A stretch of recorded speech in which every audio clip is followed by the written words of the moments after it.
System 7। आपको पता है एक समय पे एक हैकर ने ये डेमोन्स्ट्रेट करके दिखाया दुनिया के सामने कि वो SS7 का इस्तेमाल करके नेटवर्क के अंदर एंट्री कर गया और वहाँ पर एसएमएस जो भी आ रही थी, जो जा रही है, जो कॉल्स आ रही है, जा रही, उसे स्पूफ किया जा सकता है। अब इसे समझने और जानने से पहले हमें SS7 को क्लियर समझना पड़ेगा। ये जो सिग्नलिंग सिस्टम 7 है ना, ये एक प्रोटोकॉल है। देखो, जब दो सिस्टम आपस में कम्युनिकेट करती है ना, तो कोई ना कोई प्रोटोकॉल का इस्तेमाल होता ही होता है। वैसे ही जब दो नेटवर्क आपस में कम्युनिकेट करना पड़े तो उसे SS7 की ज़रूरत पड़ती है। ये प्रोटोकॉल VoIP में भी काफ़ी ज़्यादा यूज़ होता है। मतलब आप टेली नेटवर्क मार्केटिंग में, टेली मार्केटिंग पे आप समझ सकते हो, टेली नेटवर्क पे आप समझ सकते हो। जैसा इसको इस प्रकार समझो, मान लो आप बिहार पे रहते हो और आपको झारखंड जानी है। तो जब आप झारखंड जाते हो ना, तो हो सकता है आप एयरटेल का सिम इस्तेमाल कर रहे हो, लेकिन वहाँ पे जियो की नेटवर्क हो। तो जब आप जियो पे स्विच कर जाओ या फिर डायरेक्ट आपकी मोबाइल कनेक्ट कर ले, तो यहाँ एक ऑथेंटिकेशन रहती है, बट ये बहुत वीक ऑथेंटिकेशन है। जिस लेवल की इंक्रिप्शन होनी चाहिए उस लेवल की नहीं होती है, और शायद कहीं ना कहीं इसी का इस्तेमाल करके SS7 में एक वीक पॉइंट आया और उससे काफ़ी बड़े पैमाने पे पूरे नेटवर्क को हैक करके दिखाया गया। जब इसे प्रैक्टिकल किया गया तो काफ़ी ज़्यादा बवाल हुआ कि यार हैकर्स क्या क्या कर सकते हैं और क्या क्या सिचुएशंस होती है।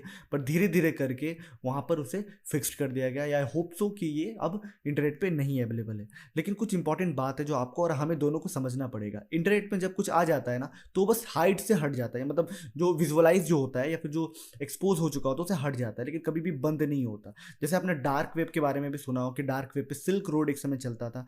आज हम सुनते हैं बंद हो गया। अगर डार्क वेब बंद हो रहा है या फिर कम रहा है, तो 5% सरफेस वेब से सीधा 4% सरफेस वेब क्यों हो गया? मैं जब 5-6 सालों पहले जब पढ़ता था तो लगभग 5% का था, आज 4% के करीब आ चुका है। तो आप समझ रहे हो इसमें क्या क्या चीज़ें इंप्लीमेंटेशन होती है। अब आते हैं वापस अपने टॉपिक पे। अगर SS7 लिटरली प्रैक्टिकल हो सकता है, तो क्या उन हैकर्स ने इसका प्रॉफिट नहीं उठाया या क्या उसे बेचने की कोशिश नहीं है? क्योंकि आपको पता होना चाहिए कि हर हैकर्स ना एक्सप्लॉइट बना के मार्केट्स में बेचते हैं।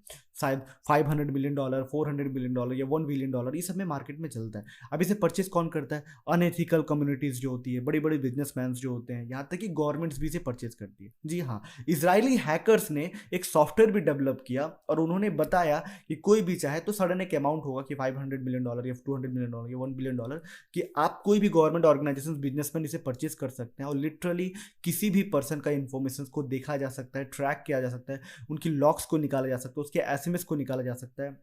अब जाहिर सी बात है, ऐसी ऐसी चीज़ें हैं जो सरफेस वेब पे तो नहीं मिलने वाला। ये सारी की सारी चीज़ें जो डील्स हो रही थी वो डार्क वेब पे हो रही थी। होप्स हो कि आपको समझ में आई होगी कि SS7 कितना ज़्यादा घातक, कितनी ज़्यादा खतरनाक है।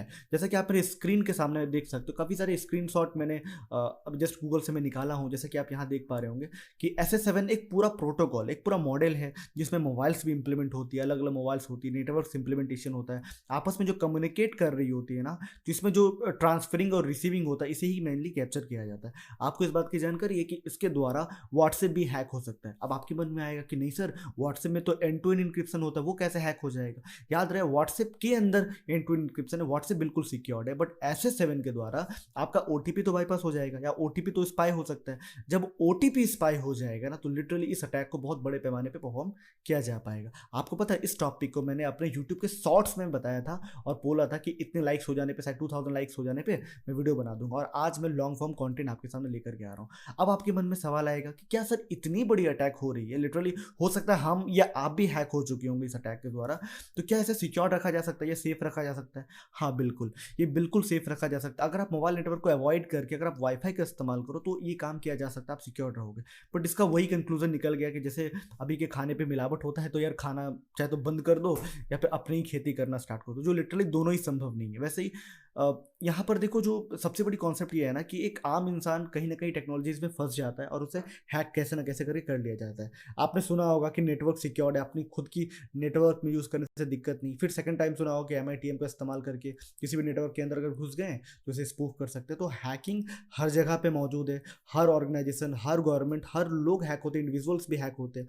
मान करके चलो आपने अपने ID का पासवर्ड बहुत ही ज़्यादा स्ट्रांग रखा है, बट क्या फ़ायदा जब आपका डेटाबेस जहाँ आपने लॉगिन कर रखा उसी का डेटा हैक हो जाए तो ये घूमता रहता है ये साइकिल। अब आपके मन में आएगा कि सर इतनी बड़ी अटैक को जो परफॉर्म हुआ, तो क्या ये फिक्स्ड हुआ या नहीं हुआ, या क्या अभी भी प्रैक्टिकल चल रहा है? तो देखो, अगर मैं पब्लिकली डोमेन पे बात करूँ तो शायद अभी ये फिक्स्ड हो चुकी, क्योंकि इसके बारे में अब बात नहीं होती है। थ्योरेटिकल कॉन्सेप्ट आज भी रनिंग पे है, बहुत बड़े पैमाने पे है। बड़ी बड़ी कोर्सेज करोगे तो इसके बारे में बात होगी, बट इसकी और कोई डीप में इन्फॉर्मेशन नहीं मिलने वाला, ही प्रैक्टिकल मिलने वाला है। लेकिन क्या हम लोग शॉर्ट पैमाने पर या छोटे पैमाने पर भी इसका प्रैक्टिकल कर सकते हैं?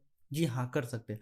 IMSI कैप्चर यानी कि internet mobile subscriber identification module, शायद ऐसा ही कुछ फुल फॉर्म है। IMSI कैप्चर का इस्तेमाल करके ना जो भी इंटरनेट से लेन-देन चल रही है, जो कम्युनिकेशन चल रही है वो निकाला जा सकता है। लेकिन याद रहे ये शॉर्ट लेवल पे होता है, लाइक 100 मीटर, 200 मीटर, 500 मीटर में ही हो सकता है जैसा आप लोगे। IMSI मॉडल शायद एक समय ना मैं अमेज़न पे देखा था 7-8 साल पहले, या किसी इंडिया मार्ट में मैंने देखा था, बट आज के डेट में वो कहीं नहीं मिलता।